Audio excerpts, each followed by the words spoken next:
Bismillahirrahmanirrahim. Assalamualaikum warahmatullahi wabarakatuh. Waalaikumsalam warahmatullahi wabarakatuh. Baik, terima kasih sudah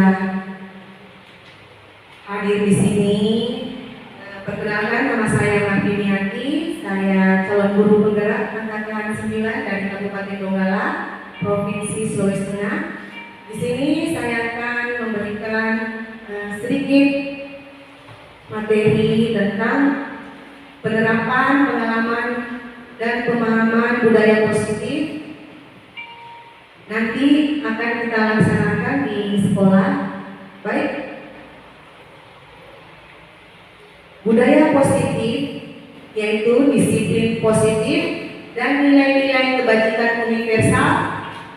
Kemudian teori motivasi, hukuman, dan penghargaan restitusi. Ketiga, keyakinan kelas. Keempat, kebutuhan dasar manusia dan dunia berkualitas. 5, posisi kontrol, dan segitiga restitusi. Disiplin positif dan nilai-nilai kebijakan universal. Di sini ada yang pertama, perubahan paradigma, stimulus respon kepada teori kontrol. Kemudian yang kedua, teori kontrol Dr. William Glasser serta miskonsepsi yang terjadi di kehidupan sehari-hari. Kemudian yang ketiga, mengubah paradigma stimulus respon ke pendekatan teori kontrol.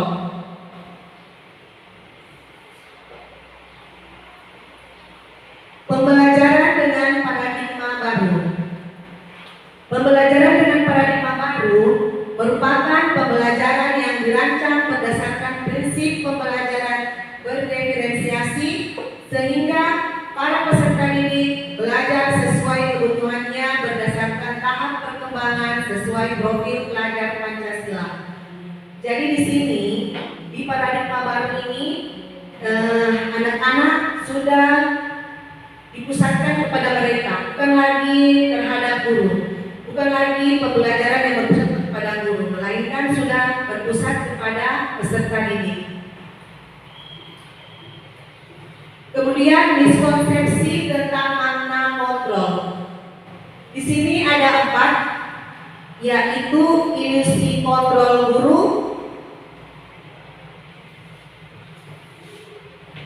kemudian ilusi bahwa kritik dan membuat rasa bersalah mampu menguatkan karakter.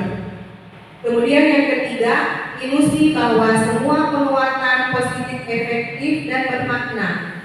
Yang keempat, ilusi bahwa orang dewasa berhak untuk memaksa.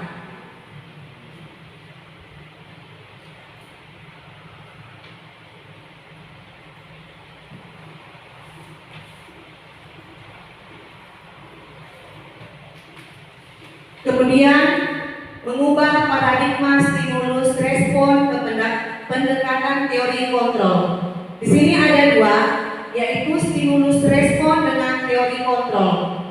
Di sini ada sedikit perbedaan ya, yaitu di kotak sebelah sana realitas atau kebutuhan kita sama. Sedangkan di teori kontrolnya realitas kebutuhan kita berbeda. Kemudian semua orang melihat hal yang sama. Kalau di teori kontrol, setiap orang memiliki gambaran yang berbeda. Kita mencoba mengubah orang agar berpandangan sama dengan kita. Kalau di teori kontrol, semua berusaha memahami pandangan orang lain tentang dunia. Di stimulus respon, perilaku buruk dilihat sebagai suatu kesalahan. Di teori kontrol, semua perilaku memiliki tujuan. Orang lain bisa mengontrol saya, sedangkan di teori kontrol hanya Anda yang bisa mengontrol diri. Stimulus respon, saya bisa mengontrol orang lain. Anda, kalau di teori kontrol, Anda tidak bisa mengontrol orang lain. Jadi di sini maksudnya, kalau teman-teman tidak bisa mengontrol orang lain, hanya kita yang bisa mengontrol diri kita sendiri. Entah kita diberi suap, diberikan uang, diberikan kita apa, hanya kita yang stimulus respon berikutnya, pemaksaan ada pada saat rujukan gagal. Nah, ini yang tadi saya maksudkan. Sedangkan di teori kontrol, kolaborasi dan konsekuensi menciptakan pilihan-pilihan baru. Kemudian di stimulus respon terakhir, model berpikir menang atau kalah. Sedangkan di teori kontrol, model berpikir menang dan menang. Teori motivasi, hukuman, dan penghargaan restitusi. Di sini ada dua, yaitu teori motivasi dan motivasi intrinsik, kemudian yang kedua hukuman, konsekuensi, dan restitusi. Teori motivasi dan motivasi intrinsik, di situ motivasi intrinsik itu ada untuk menghindari ketidaknyamanan atau hukuman, kemudian untuk mendapatkan imbalan atau penghargaan. Sedangkan motivasi intrinsik untuk menjadi orang yang mereka inginkan dan menghargai diri sendiri dengan nilai-nilai yang mereka percaya. Jadi di sini motivasi intrinsik di sini kita melakukan sesuatu untuk mendapatkan imbalan atau penghargaan. Sedangkan untuk motivasi intrinsik kita melakukan memang betul-betul dengan keinginan kita sebagai nilai-nilai yang mereka percaya. Kemudian konsep hukuman dan penghargaan dan konsep pendekatan restitusi. Di sini ada stimulus gagal, kemudian ada identitas sukses, identitas gagal dan identitas sukses. Ada hukuman, ada konsekuensi, dan ada restitusi. Untuk hukuman, identitas gagal untuk hukuman, murid atau anak belajar menyembunyikan kesalahan. Jadi terjadi kan? Kemudian mencoba mengontrol dengan penguatan negatif, yaitu membayar kesalahan mereka. Kemudian dampak pada murid merasa bersalah, rendah diri, kemudian mengasingkan diri. Tiba-tiba tidak diharapkan atau sangat melukai. Kemudian dibuat oleh guru, kemudian menyakitkan guru, menjalani konsekuensi dengan menyalahkan atau mengkritik, menyindir, merendahkan. Kalau identitas sukses, disiplin, konsekuensinya yaitu anak belajar dengan peraturan, kemudian mencoba mengontrol anak dengan penguatan positif, lalu membentuk atau waktu jeda seorang diri. Salah diketahui, masuk akal, kemudian dibuat oleh guru dan murid serta anak. Membantu guru menyatakan peraturan, melakukan peringatan dan menerapkan konsekuensi. Sedangkan disiplin restitusi, murid atau anak belajar menyelesaikan masalah. Kemudian anak paham bahwa dirinya sendiri yang memegang kendali kontrol kepada mereka sendiri. Kemudian murid atau anak tidak kehilangan waktu, kemudian berupa untuk mengendalikan restitusi dibuat oleh murid atau anak, kemudian menguatkan guru, menyalurkan keyakinan kelas, membimbing kerangka berpikir restitusi murid dan anak. Keyakinan kelas. Nah, di sini ada pertanyaan. Mengapa keyakinan kelas? Mengapa bukan peraturan kelas? Pembentukan keyakinan kelas bersifat abstrak, berupa pernyataan universal, dibuat dalam pernyataan positif, sedikit saja agar mudah diingat, sesuai dengan kondisi kelas dan sekolah, sehingga dapat diterapkan semua warga kelas, dilibatkan dalam membuat keyakinan kelas. Jadi maksud dari di sini yaitu pembentukan keyakinan kelas di sini dilakukan oleh warga kelas, baik guru, dengan guru terlibat dalam membuat keyakinan kelas.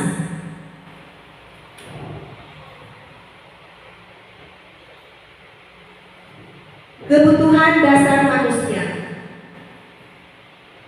Kebutuhan dasar manusia adalah segala sesuatu yang kita lakukan untuk mendapatkan apa yang kita inginkan. Seluruh tindakan yang kita lakukan adalah dalam rangka agar kebutuhan dasar kita terpenuhi dengan baik. Di sini kebutuhan dasar manusia ada 5, yaitu pertama bertahan hidup, kasih sayang, kekuasaan, kebebasan, serta kesenangan. Kebutuhan dasar manusia bertahan hidup merupakan bagian dari hal yang terpenting, yaitu karena manusia di sini pada dasarnya memang membutuhkan makanan, pakaian, rumah, keamanan, serta kesehatan. Kemudian kebutuhan dasar manusia yang kedua, kasih sayang, di mana anak-anak atau kita semua sebagai manusia mau diterima, peduli, berbagi, bekerja bersama, dan menjadi bagian kelompok. Kebutuhan dasar manusia yang ketiga yaitu kekuasaan. Di sini ada harga diri, memimpin, ingin diakui, ingin didengar, dan tentunya berprestasi. Kebutuhan dasar manusia yang keempat yaitu kebebasan. Tentunya manusia ingin bebas, yaitu dengan bebas memilih hal-hal yang baru yang mereka inginkan, kemudian mandiri dan mampu mengendalikan arah. Kebutuhan dasar manusia yang terakhir yaitu yang kelima, kesenangan. Kesenangan di sini merupakan kita ingin bermain, bercanda, tertawa. Itu semua kita lakukan untuk kesenangan diri kita. Posisi kontrol. Posisi kontrol di sini ada 5, yaitu yang pertama posisi kontrol sebagai penghukum. Kemudian yang kedua posisi kontrol membuat merasa bersalah. Kemudian yang ketiga posisi kontrol sebagai teman. Kemudian yang keempat posisi kontrol sebagai pemantau, dan yang terakhir posisi kontrol sebagai manajer. Boleh saya bertanya kepada teman-teman ibu guru, posisi kontrol yang di mana? Yang bagaimana yang ibu guru tempatkan pada ibu guru? Apakah penghukum, membuat merasa bersalah, sebagai teman, pemantau, atau manajer? Nanti kita bisa jawab. Oke, contoh 5 posisi kontrol saat siswa mengganggu temannya. Ini posisi kontrol kita sebagai guru ya. Sebagai guru, posisi kontrol sebagai penghukum. Biasanya teman-teman mengatakan angkat kaki sebelah menghadap tembok. Apakah guru-guru di sini pernah melakukannya? Tidak pernah, alhamdulillah. Kemudian posisi pembuat merasa bersalah.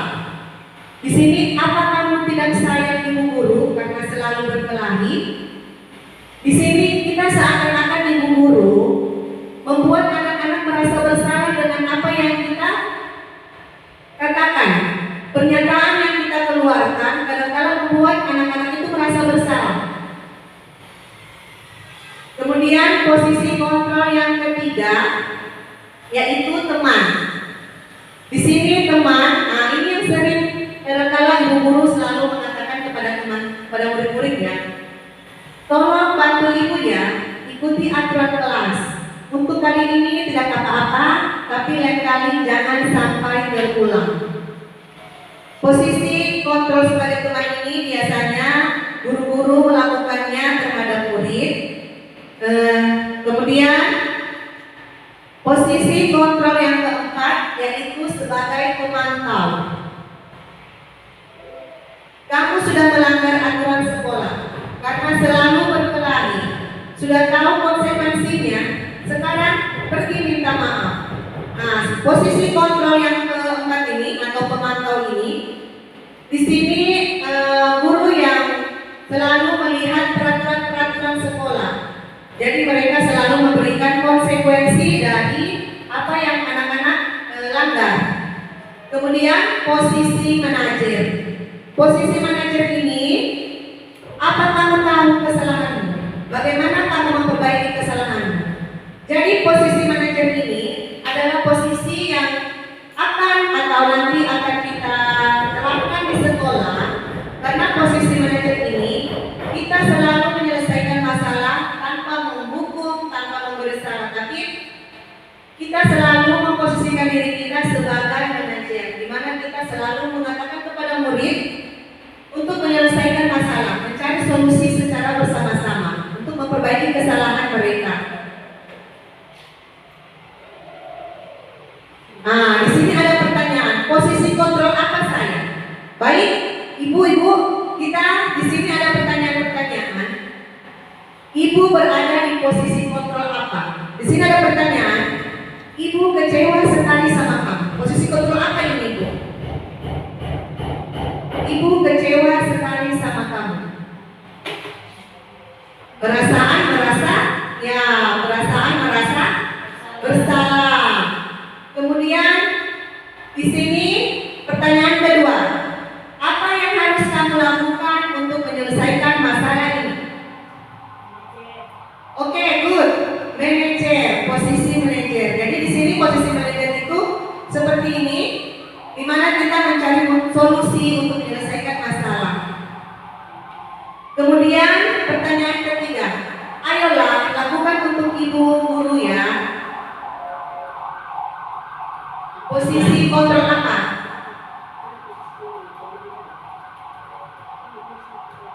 Posisi kontrol apa? Ayolah lakukan untuk ibu guru ya. Oke, sebagai teman. Betul Ibu Rey. Kemudian pertanyaan berikutnya, kamu tidak pernah betul saat melakukannya. Oke, penghukum. Posisi kontrol penghukum. Next, kamu tidak akan diberikan nilai jika tidak menyelesaikan tugasmu. Posisi kontrol pemantau. Berikutnya segitiga restitusi.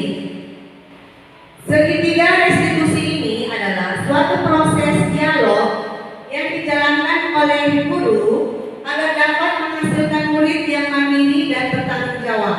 Di sini ada tahapan segitiga restitusi, yaitu yang pertama menstabilkan identitas, kemudian yang kedua validasi tindakan salah, kemudian yang ketiga menanyakan keyakinan. Yang pertama tadi menstabilkan identitas. Di sini kita bisa mengatakan kepada murid pada saat kita akan menyelesaikan masalah. Yang pertama, berbuat salah itu wajar. Kemudian yang kedua, tidak ada manusia yang sempurna. Kemudian yang ketiga, ibu atau bapak juga pernah melakukan itu. Yang keempat, ibu bapak tidak mau mencari siapa yang salah dan benar. Di sini kita mencari solusinya. Kemudian untuk menstabilkan identitas berikutnya, yaitu kamu berhak merasa begitu. Ini adalah kata-kata atau perkataan yang bisa kita lakukan terhadap anak pada saat menstabilkan identitas. Validasi tindakan yang salah. Validasi tindakan yang salah yaitu kamu pasti punya alasan mengapa melakukan itu. Kemudian, padahal kamu bisa melakukan hal yang lebih buruk dari ini.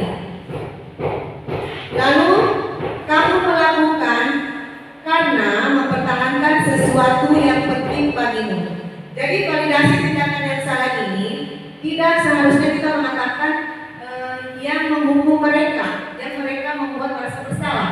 Tapi di sini kita bisa melakukan dengan perkataan-perkataan yang lebih baik lagi. Alasan-alasan mereka melakukan hal tersebut, hal sampai melanggar aturan-aturan yang sudah dibuat. Kemudian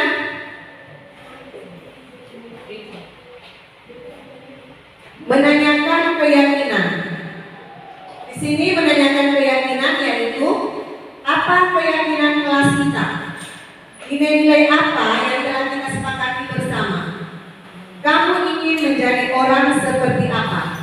Jadi di sini menanyakan keyakinan. Keyakinan itu apa? Keyakinan kelas yang sudah kita buat. Jadi di sini bisa kita lakukan atau bisa kita menyelesaikan masalah dengan mengatakan apa keyakinan kelas kita. Kemudian nilai-nilai apa yang telah kita sepakati bersama.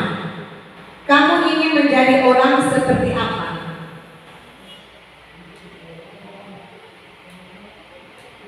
Contoh kasus 1. Adisa sudah seminggu terlambat datang ke sekolah. Dan Adisa selalu tidak mengikuti kegiatan berdoa bersama teman-temannya.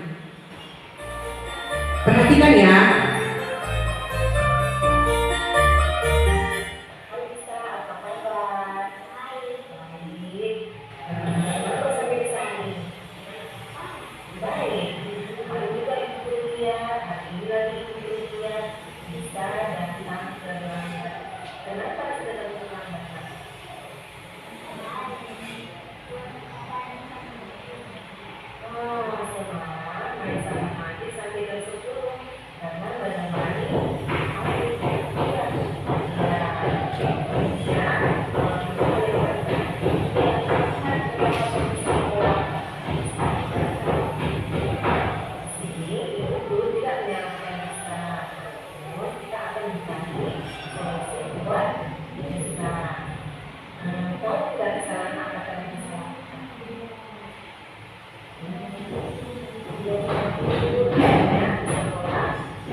Tidur supaya bisa cepat tidur juga ya.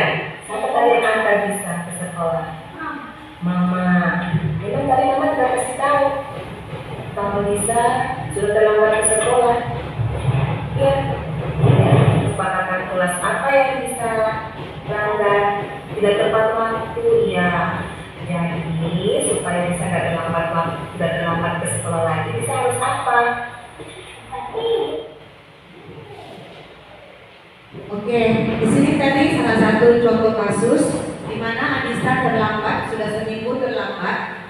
Di sini penerapan segitiga restitusi dari menstabilkan identitas, kemudian menanyakan keyakinan, kemudian validasi tindakan yang salah.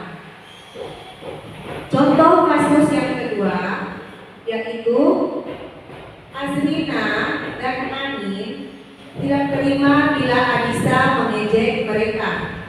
Azrina dan Anin meminta Adisa meminta maaf, namun Adisa tidak mau sehingga Azrina melapor hal tersebut ke ibu guru. Ini adalah contoh penerapan segitiga restitusi.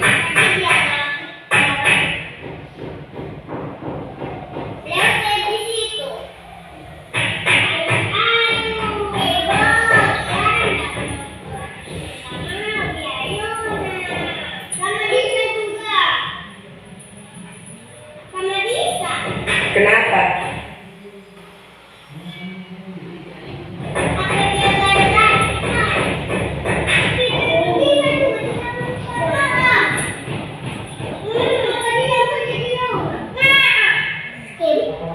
Temannya Ani dengan Azrina katanya Adisa gara-gara temannya mengejek temannya. Nah, ibu guru memanggil Adisa bukan untuk menyalahkan Adisa ya. Apa yang terjadi kemarin? Gara-gara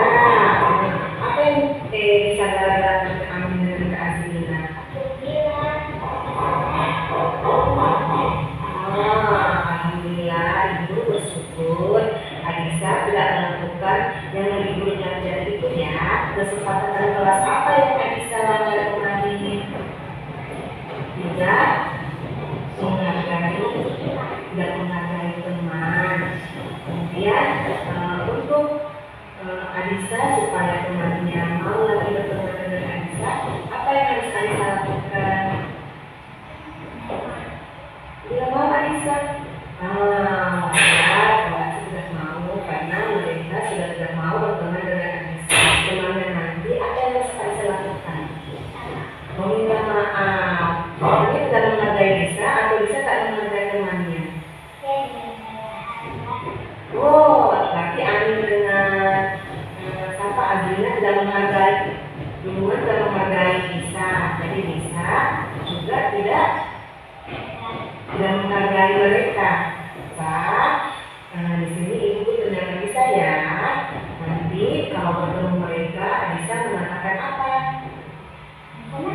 Minta maaf.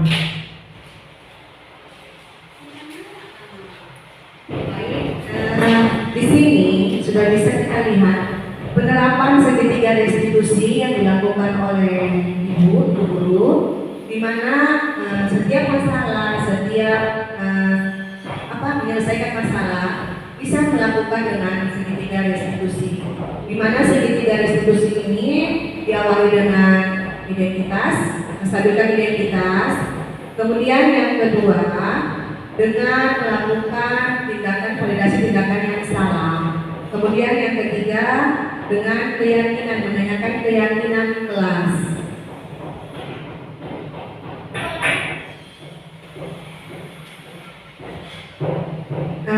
Tadi saya ingin bertanya sedikit kepada ibu guru.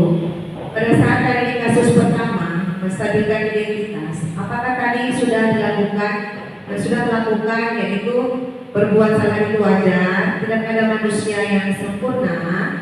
Kemudian juga pernah melakukan itu, tidak mau mencari siapa yang salah dan benar. Kita di sini mencari solusi.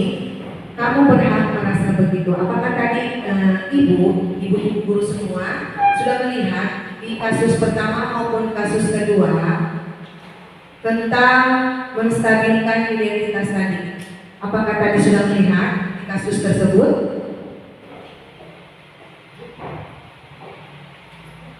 Sudah? Oke. Dan tidak apa-apa ibu guru ini kasih keras sedikit suaranya. Kemudian di kedua kasus tadi, apakah sudah terlihat validasi tindakan yang salah yang dilakukan oleh ibu guru?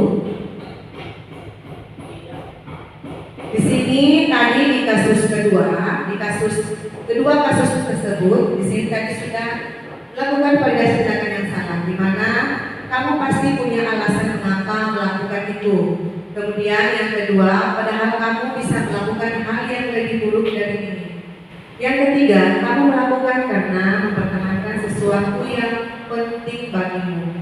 Jadi tadi di kedua kasus tersebut, ibu guru sudah menerapkan validasi tindakan yang salah dengan memberikan pertanyaan, dengan memberikan perkataan bahwa tidak melakukan hal yang lebih buruk lagi dari ini.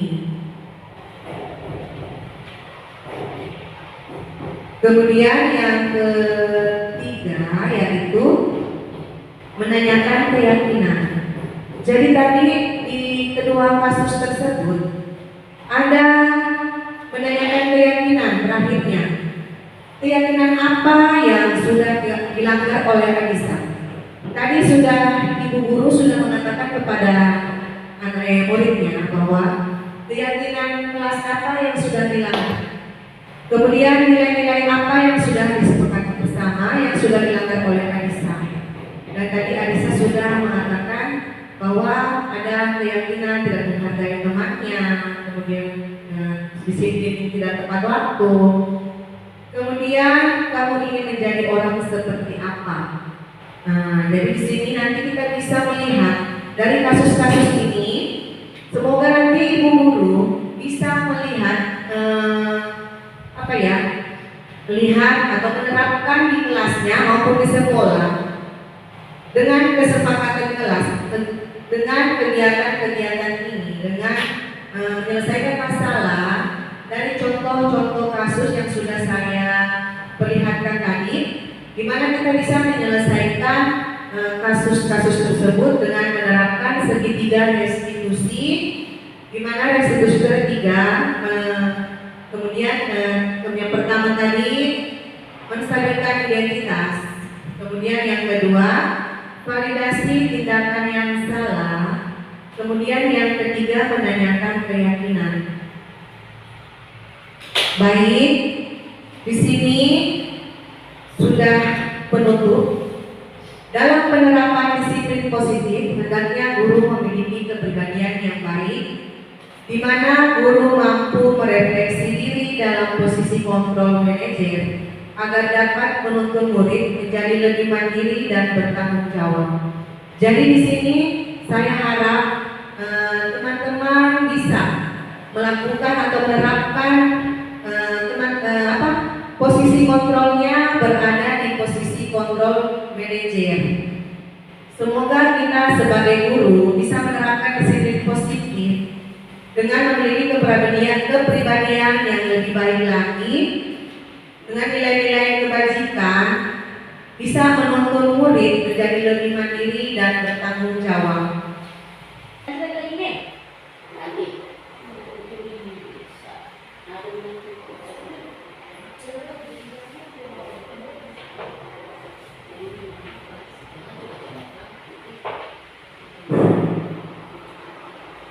Baik, di posisi kontrol ini, apakah ada yang mau bertanya?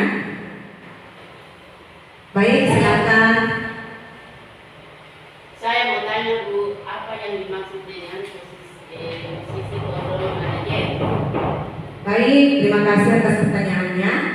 Jadi posisi kontrol manajer ini kita sebagai guru menyelesaikan suatu masalah dengan pendekatan-pendekatan atau dengan melakukan mencari solusi. Jadi kita mencari solusi, kemudian memperbaiki kesalahan itu dengan baik dengan menerapkan segitiga restitusi. Jadi mengapa tadi posisi manajer ini disangkut pautkan dengan segitiga restitusi? Nah, di sini segitiga restitusi yaitu proses dialog. Jadi manajer di sini kita berdialog, berdiskusi kepada murid saat murid melakukan kesalahan atau melanggar aturan. Kita tidak berada di posisi penghukum yang memberikan hukuman, kemudian yang membuat merasa bersalah atau posisi teman atau pemantau. Tapi kita di sini memposisikan posisi kontrol sebagai manajer dengan menerapkan segitiga restitusi. Dengan melakukan proses dialog atau diskusi yang dilakukan oleh guru dengan murid untuk menghasilkan solusi-solusi bagaimana anak bisa mandiri dan bertanggung jawab dan menyelesaikan masalah mereka. Jadi di sini mereka anak murid bisa menghasilkan atau bisa menyelesaikan masalah mereka dengan solusi-solusi yang kita bisa terapkan melalui segitiga restitusi.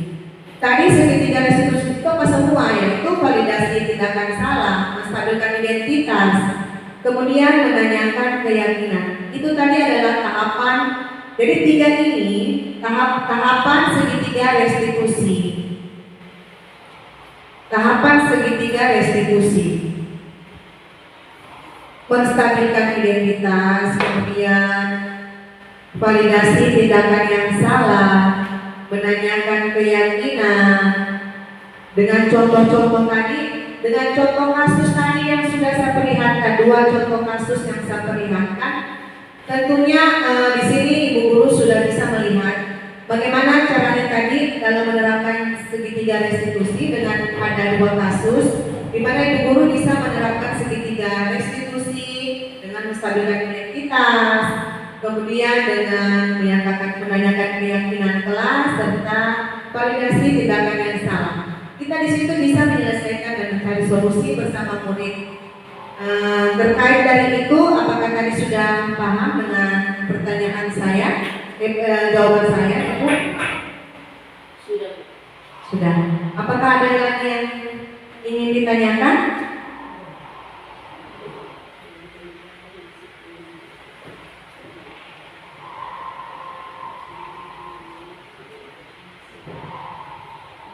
Bu, saya mau tanya itu gerakan refleksi itu, yang merefleksi itu.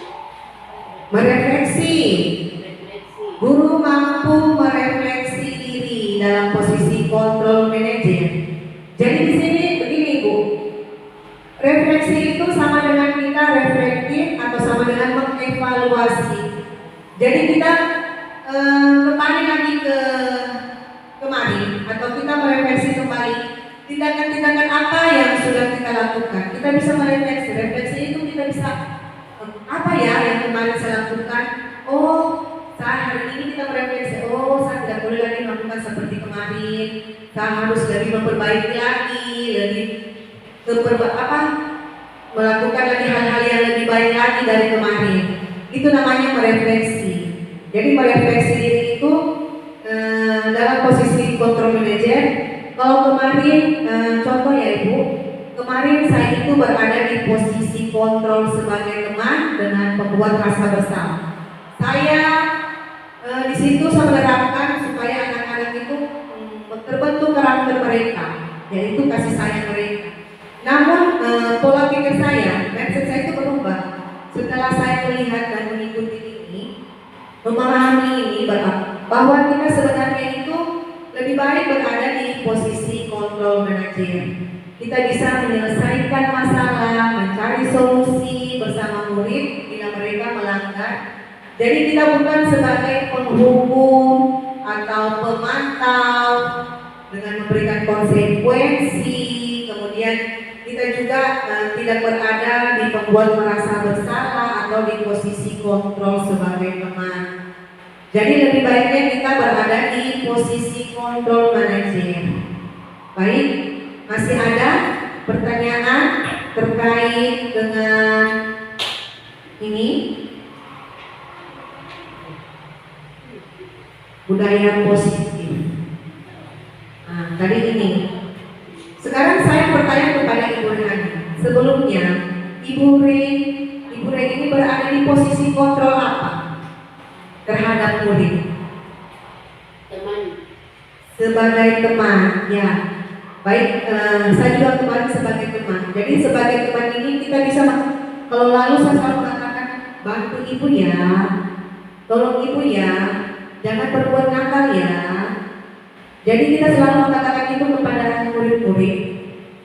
Namun setelah kita nanti memahami atau menerapkan segitiga restitusi, kita pasti akan berada di posisi kontrol manajer. Posisi manajer ini yang bisa memperbaiki kesalahan tanpa menghukum, kemudian bisa mencari solusi setiap masalah yang anak-anak yang sudah dilanggar oleh anak-anak. Jadi kita tidak perlu lagi memberikan hukuman, memberikan segala sesuatu yang ada konsekuensinya terhadap murid. Karena nanti mereka dengan sendirinya juga akan terbentuk. Saat kita memberikan mereka hukuman, saat itu juga mereka akan menjadi anak-anak yang pendendam, anak-anak yang jadi keras kepala.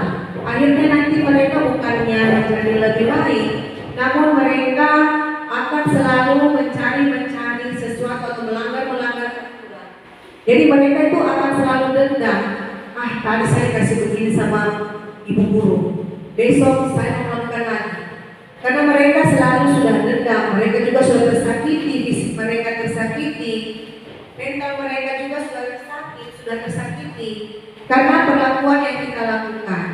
Jadi saya berharap setelah ini kita berada di posisi manajer semua. Baik, apa masih ada yang ditanyakan terkait hal ini?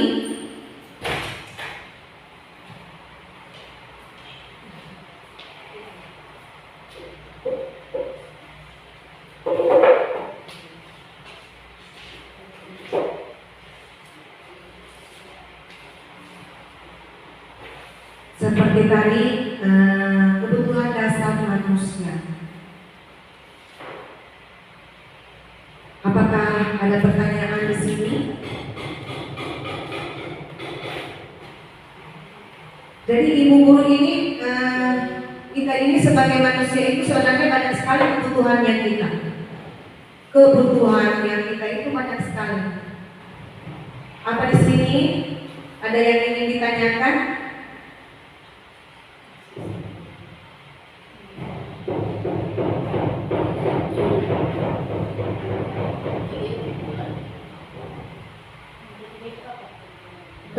Kekuasaan.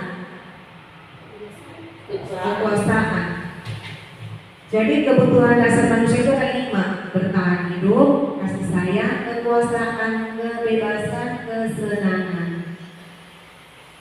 Kadang-kala untuk kita memenuhi kebutuhan dasar manusia itu kadang-kala sudah ada yang dengan untuk memenuhi kebutuhan tersebut ada dengan yang berbuat tidak baik, ada yang berbuat dengan baik.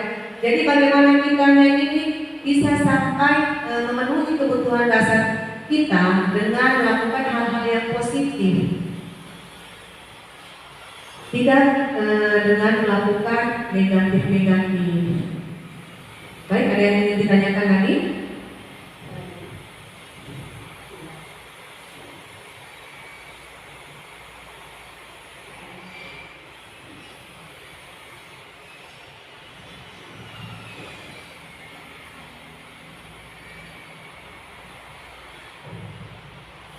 Kalau Ibu Alma atau Ibu Lilis, kemarin dia berada di posisi kontrol apa sebagai seorang guru?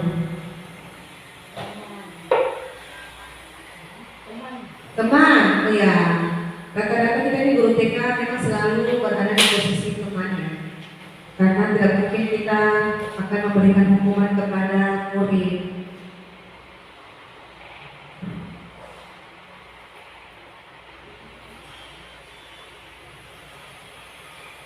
Jadi kalau kita kembali ke posisi teman, pasti kalau itu ya, tolong ikuti aturan kelas ini, tolong jangan langgar kesepakatan kelas. Jadi kita selalu mengatakan kepada murid-murid sebagai posisi teman itu hal-hal yang yang baik. Tapi seakan-akan mereka itu dikontrol gitu. Apalagi penghukum, membuat merasa bersalah. Masih ada yang ingin ditanyakan terkait hal ini?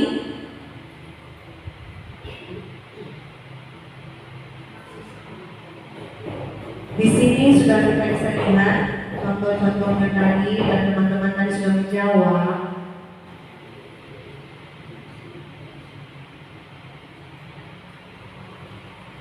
Terkait segitiga restitusi, apa masih ada yang ingin ditanyakan ya? Tolong dijelaskan restitusi. Segitiga restitusi itu, ini namanya segitiga restitusi, Bu. Yang berwarna merah ini segitiga restitusi. Jadi segitiga restitusi ini kita melakukan dengan hal-hal yang positif. Positif ini yang sudah saya katakan tadi ada itu ada beberapa tahap, ada 3 tahap segitiga restitusi.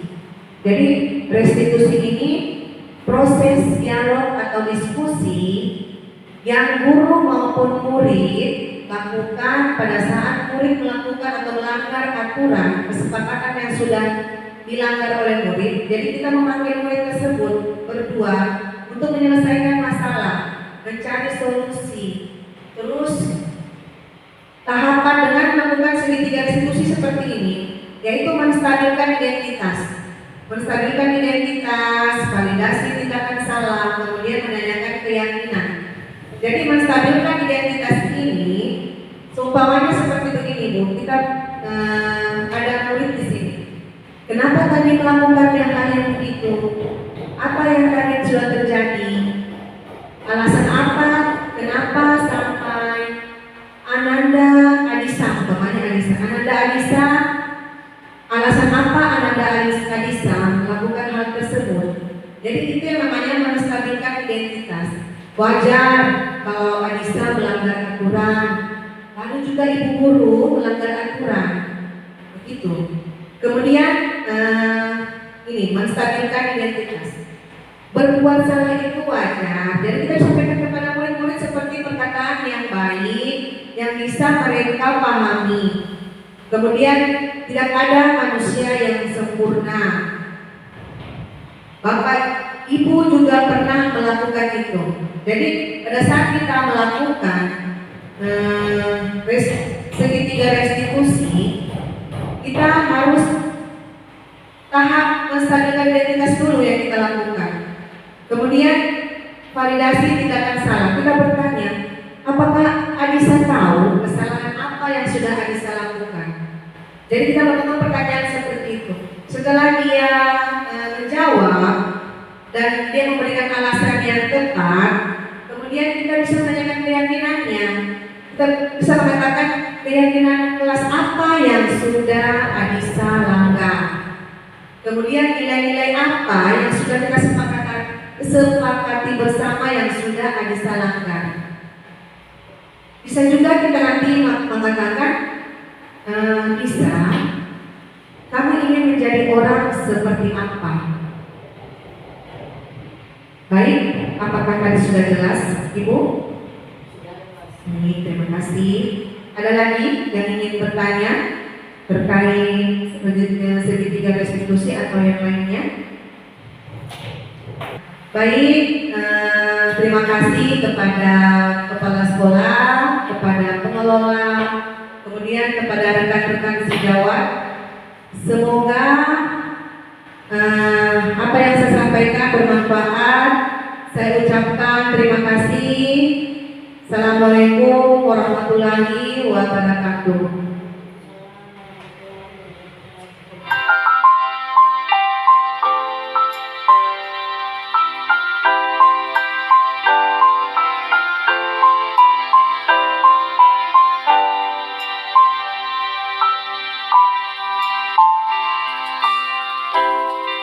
Assalamualaikum warahmatullahi wabarakatuh.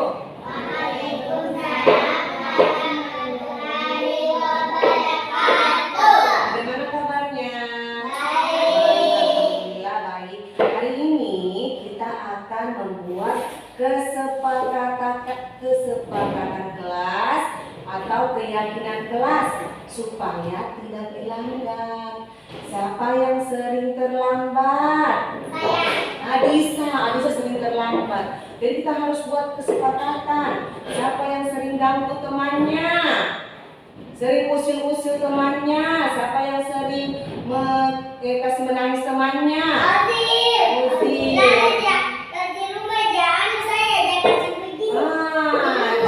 Jadi hari ini kita akan membuat keyakinan kelas, ya. Keyakinan kelas itu, jadi kita semua anak-anak yang ibu guru tidak boleh terlambat sekolah. Nah, kalau yang melanggar berarti melanggar kesepakatan kelas. Ibu guru nanti ini, ibu guru berikan, ibu guru bantu tulis, kemudian nanti anak-anak yang menempel di sini, ditempel di sini ya. Oke, kita mulai ya. Kita mulai ya. Siapa? Kalau ada yang terlambat ke sekolah berarti namanya tidak tepat waktu, betul, tidak tepat waktu. Adisa tidak, ibu guru bantu ya. Tidak tepat waktu berarti tidak disiplin. Disiplin. Oke Adisa, silakan ditempel Adisa. Ayo nak. Tempel di sini. Tempel ya. Oke. Siapa yang sering ganggu temannya lagi? Ozil. Berarti saling menghargai. Saling menghargai. Firham. Iya. Jadi anak-anak harus saling menghargai. Ozil, ayo Ozil. Tempel. Siapa yang sering buang sampah?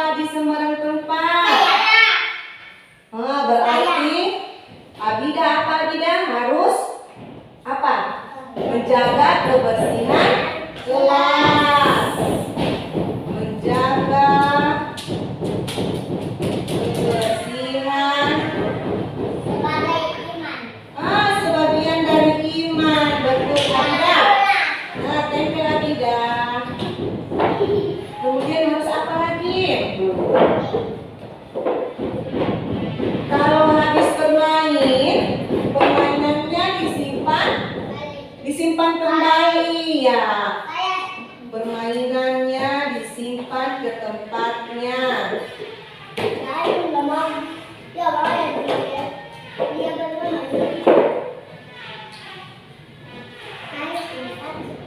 Ini dari siapa? Aulia, tempel Aulia. Nah, apa lagi? Apa?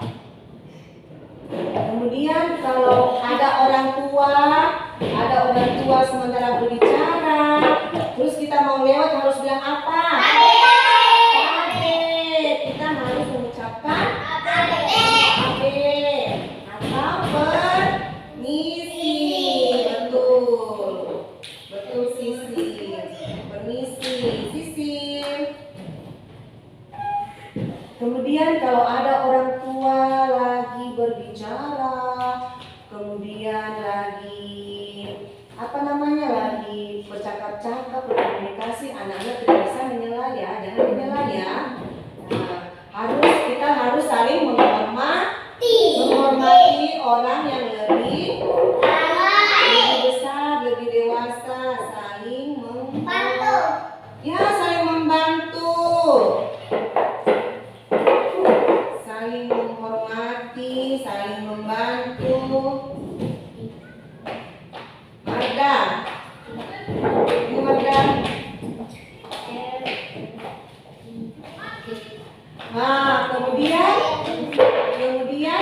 kalau kita melakukan kesalahan harus minta apa? Minta maaf. Ya. Saling bermaaf-maafan. Dapat. Kita sudah melakukan kesepakatan kelas. Jadi kita tidak boleh melanggar. Tidak boleh kita, Alisa jangan kita lambat ya. Karena tadi sudah bikin kesepakatan kelas. Oke. Terima kasih atas segala kesempatan yang hari ini, Ibu Guru. Akhiri ya dengan mengucapkan wassalamualaikum warahmatullahi wabarakatuh. Oke, silakan. Terima kasih.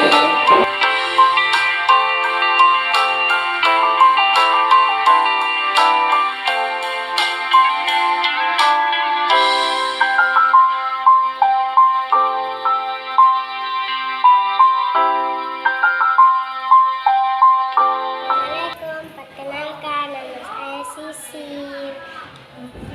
Saya senang sekali kesepakatan kelas. Assalamualaikum. Nama saya Gama. Saya senang sekali. Assalamualaikum. Nama saya Abidah. Saya senang sekali keyakinan kelas. Makasih. Perkenalkan, nama saya Aulia. Saya senang sekali membuat Kesepakatan. kelas. Oke. Nama saya Marda. Saya senang sekali membuat kesempatan kelas ini. Oke. Assalamualaikum, nama saya Dita. Saya senang sekali. Saya akan membawakan. Assalamualaikum. Nama saya Azil.